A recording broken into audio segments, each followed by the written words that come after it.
semanas no se pierden, sino que hay que completar lo que haya quedado pendiente.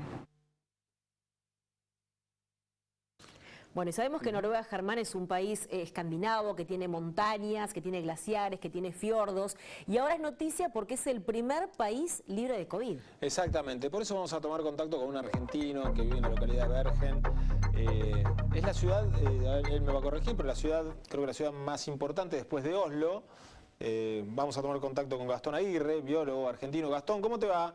Buenas noches. Hola, ¿qué tal? Buenas noches a todos ahí. Gastón, ¿cómo se dice? Bergen. Bergen, como le dijiste la segunda vez. Bergen.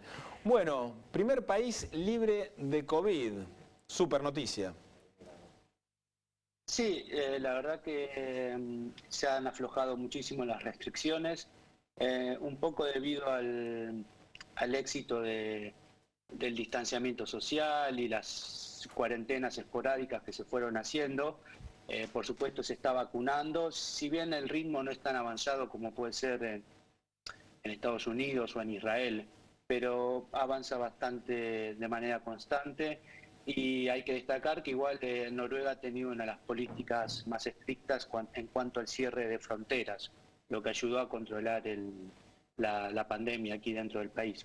¿Esa fue la clave, Gastón, el tema del control de fronteras, o hubo algo más? ¿Las políticas fueron bien apuntadas? ¿La sociedad también es muy cumplidora en cuanto a todas las medidas? ¿Qué análisis puede hacerse? ¿Cómo lo mira un argentino que está viviendo allí hace 3 años, como vos?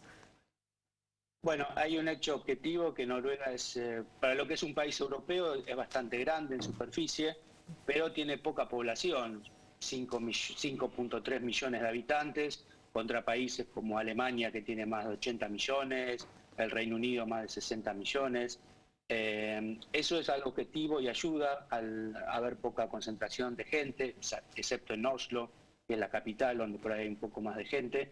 Pero es cierto también que la gente acá ha respetado mucho las medidas de distanciamiento, no hubo, digamos, reuniones o manifestaciones o conglomeraciones, ni al aire libre, ni por supuesto cerradas, o sea que eso ayudó mucho.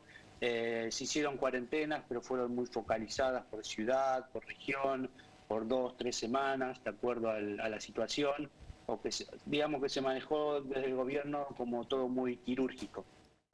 ¿Y cómo fue la contención por parte del gobierno a los sectores económicos que tal vez se vieron más perjudicados por estas medidas? Sí, sobre todo esta ciudad donde yo vivo, que es la segunda más grande de Noruega, vive, no completamente, pero recibe gran cantidad de turistas, se la llama la puerta de entrada a los fiordos noruegos, así que el turismo y la gastronomía fueron muy golpeadas. Aquí existe seguro de desempleo, que todavía mucha gente lo está cobrando, así que básicamente se ha manejado con el seguro de desempleo y con algunas ayudas a los dueños de locales, pero digamos que de a poco ya se va digamos, normalizando la situación, porque tal vez han leído que ahora en Europa hacia fin de junio ya se va a anunciar el pasaporte sanitario con el que la gente que esté vacunada con las 2 dosis o que haya tenido, creo que en los últimos 6 meses, coronavirus, pueda viajar sin tener que hacer cuarentena, al menos dentro de Europa. Contame, mira, para que la gente tenga idea un poquito en relación a cantidad de habitantes, tiene más habitantes que Uruguay, no es una cuestión de comparación, pero para que la gente se haga una idea, tiene 5 millones y medio, Uruguay no llega a los 4 millones, son países distintos, culturalmente totalmente diferentes, pero vos recién mencionabas en cuanto a esas cuarentenas selectivas, ¿cuáles son? Por ejemplo, acá mucho se ha debatido y se debate por ahora el tema de las clases, ¿esa fue una también? No, justamente acá, salvo al comienzo de la pandemia, te diría desde mitad de marzo hasta fin de abril, que fue un mes y medio que fue el lockdown, el cierre comercial y de actividades completo acá en Noruega, y que incluyó el cierre de jardines, escuelas primarias, secundarias. A partir de mayo del año pasado, ya las escuelas, todo lo que son jardines de infantes y escuelas primarias se manejaron prácticamente de manera normal y nunca volvieron a perder o suspender la actividad presencial.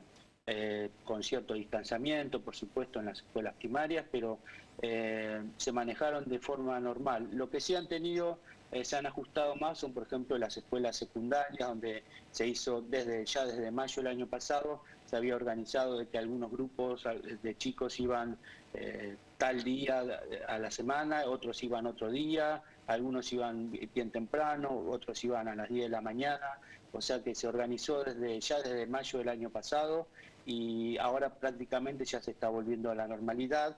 La universidad también se manejó mucho con clases virtuales, pero ya te digo, nunca se quiso suspender la actividad presencial para las escuelas primarias. Eso fue un mes y después estuvo completamente normal.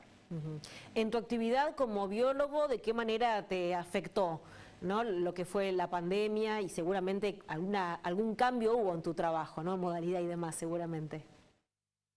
Bueno, todo lo que se podía hacer en la computadora se pidió hacerlo en lo que se llama home office, trabajo de la casa. Yo hago mucho trabajo también de laboratorio y en ese sentido hay que ir al laboratorio sí o sí, pero se pusieron restricciones en el laboratorio que yo trabajo de que no seamos más de 4 personas al mismo tiempo. Es bastante grande el laboratorio y siempre manteniendo por lo menos 1 metro de distancia. Nunca se nos exigió ni usamos barbijo dentro del trabajo, pero sí se restringió la cantidad de gente. Yo también, como en biología marina, salimos mucho en barco y eso la verdad no se suspendió, se mantuvo normal la actividad.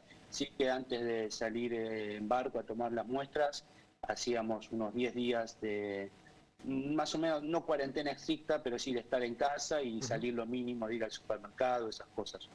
Pero después te diría que en ningún momento desde que empezó la pandemia fue obligatorio usar, por ejemplo, el barbijo en la calle. Yo nunca lo usé, salvo en los supermercados o en el transporte público. Pero en ningún momento desde que empezó la pandemia la gente anduvo, ya te digo, con barbijo por la calle. Y como argentino, Gastón, ¿qué fue, que hace un argentino que hace 3 años que vive allí, ¿no? ¿Qué fue lo que más te sorprendió en cuanto al abordaje del gobierno noruego ante la pandemia?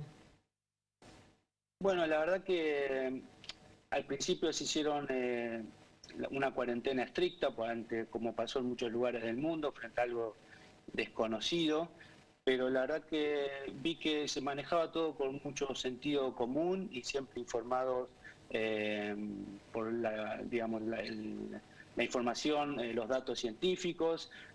Nunca hubo pruebas de, por ejemplo, en las escuelas de que aumentaran los colegios, por eso nunca salvo ese primer mes hasta que se ajustaron las cosas, la actividad presencial en las escuelas primarias se mantuvo normalmente.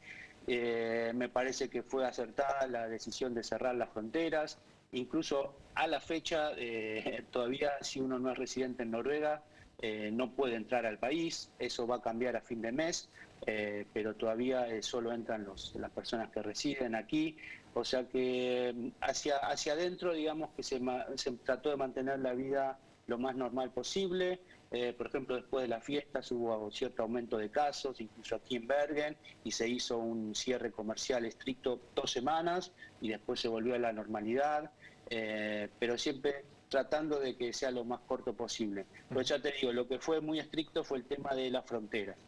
Y eso me llamó la atención que aparentemente, por los resultados, ha sido una decisión acertada. Bien. Bueno, Gastón, agradecerte. ¿Qué hora es en Bergen? Bueno, acá son las 1:30, yo tengo la ventana atrás. Sí, está un poco ventoso, ¿no? Por lo que veo. Sí, bueno, aquí a esta época del año no se hace de noche, hay como cierta, no sé si llegan a ver cierto crepúsculo. Es cierto, parece como un amanecer, para una imagen así. ¿Por eso no dormís? Claro.